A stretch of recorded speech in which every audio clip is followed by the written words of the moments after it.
Talagang nagpaampon ng anak, panubal ng Espiritu. Amen. Continue planting anyway. Kasusuko, katutok ng tatanam. Neng kahit kayong mumunang in the first attempts or the initial efforts, you will not be successful.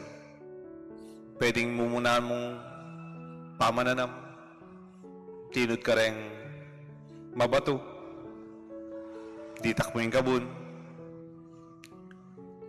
sinibot lang yung bini, pero may saul kayong paliningal do, uling ela mababa, malalamaya mo. Pwede mo naman, din kaya kang tenam, miyugsela king lelening dalandalanan, pengang dalareng ayop. Ating mo naman, may niyalbag kang bini, pero may nabula ka rin masuksok, adikot, mas malabong yung suksok, may sambula rin bini. Kaya miyalo ang paralan, dakal pamagkapilit king kaya kang pamananam neng kay katutod mamunga, you will experience failure maging matagumpe. Pero tandaan mo, failures are not the end of it all. These are only stepping stones to do it better. Here you learn your lesson and even avoid the previous mistakes. It's called lessons learned. Nengkai, we have an oversight or overnight success. Ako ay kumanwala kitang tagumpe mabilisan o mamalagwa. At ikasabihan na there are no elevators to success. You have to take the stairs one step at a time. One step at a time. Alang may maging matagumpe bigla-bigla.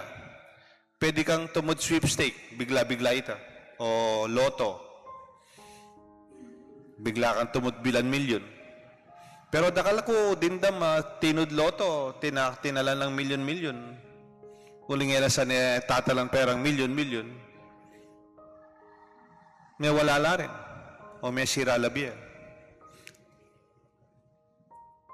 Ang yamo naman kayong pamanulo po at ang masakit tamo, there is no instant healing. Itang sabihan ng inuman miya ini, mipaldana ka, parumingo, matutuy ito. Bisa kang yumayat. O ini, inuman mo ini, pabulan. Pwede siguro. Pero kaya rin pabulan, tabakan pa si bayo. It's really on the long haul. It's the long run.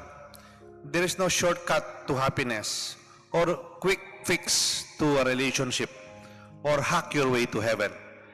Ala pong paralan makanyan. We learn great lessons in life only through perseverance. Champion sprinters patiently strive to practice running many miles just to complete the 100 meters dash. Dakal din kayo mag-practice lang madakal pilang panahon. Kabat mo talaga yung Olympics mula ilang pilang segundo for that moment. Antimo, kilala ya po'y Thomas Edison. Ya po'y may ka-discovery kayong light bulb. Kanitang January 1879. Kitnandi ka ni Thomas Edison. How many times did you fail in attempting to produce the first light bulb? May katapi lang kami kamali na ating oras may kuryente ya, may makbo nga kay lupa na yung bombilya, may pali ya. May kiba siya kanoy Thomas Edison, I did not fail. It's how many steps I tried to reach the right way of producing the light bulb. Nakaman may kamali nga na. Det hanggang may malpak-palpak gustong gawa ko nga na. Ilaretang maging stepping stone ko para miras ko kaya talagang pupuntalan ko. Iya po yung American inventor who founded General Electric Corporation. Nung ating kong appliances sa GE, Thomas Edison, yung penibatan, famously failed to make working electric bulbs for almost 999 times. So the myth goes, but successful on the 1000th attempt. He probably invented the story that what is vital part of our effort is persistence that plays our final success. Eta susuko at sunduta mo. Realizing unconditional love also springs in the same way in our pain, frustrations, and mistakes. Potaluluguran mo rin ang anak mo, poreng pamilya mo, where each time we consciously decide to accept and embrace hurts, to forgive, not only one time, not only 7 times, but many, many times, and to show compassion until it hurts no more. You have to pay your tuition fee to gain your wisdom. Itang wali ko, tinya pong haus kanyan eh. Potamig kamali ka, timo po kaya minsan, itang wali ko, itang mete, Ryan. At inyang negosyo, magnegosyo ya. Kaya po may kamali ang minsan. Nakadagultang may wala ng pera. Sabi na, kamal na nitang tuition, ping binayad ko kanita nga. Pero at least, dindam kay wali ko, may biyasa ya. Ketang aranasa na. Mistakes, mishaps, failures, heart pain, long-time persistence is the answer. This is what Jesus is teaching us in times of planting. Nang kaya tumod. Pwede lang munta kayong mabato, masuksok, kayong mababaw gabon, kayong dadalanan, hanggang tumod ka kayong mayap pagabon. Pota namang mamongala, lagpos kayong may wala. Hurts and pain accompany living with others. The only consideration is our meaningful attempt, and meaningless efforts should be realized.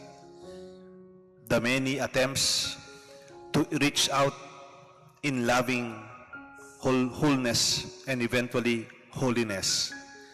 Ita kaya katang pamagtyagang lugod.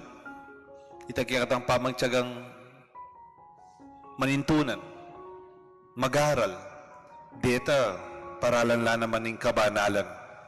Yung kabanalan na itang sisimba kaya aldoldo, di kabanalan tana. Ita mo naman neta susuko, potatin taong buring luguran at buring sopan. At inyang panalangin ni Mother Teresa, Saint Mother Teresa. It was attributed to her kasi ketang Calcutta ting eskwela ka rin. Ali po itang Calcutta hospital, tang Calcutta kang India. Ating po metong eskwela ka rin. Eskwela na yung Mother Teresa. Ketang metong pader, ating makabit prayer. Entitled ng prayer. Anyway. Bala mo sa poem prayer. Later on, it was attributed to another writer. Nga na po nitang prayer or poem of Mother Teresa. People are often unreasonable, illogical, and self-centered. Forgive them anyway.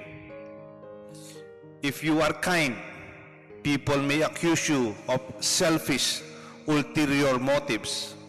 Be kind anyway. If you are successful, you will win some friends or some false friends and some true enemies. Succeed anyway. If you are honest and frank, people can cheat you.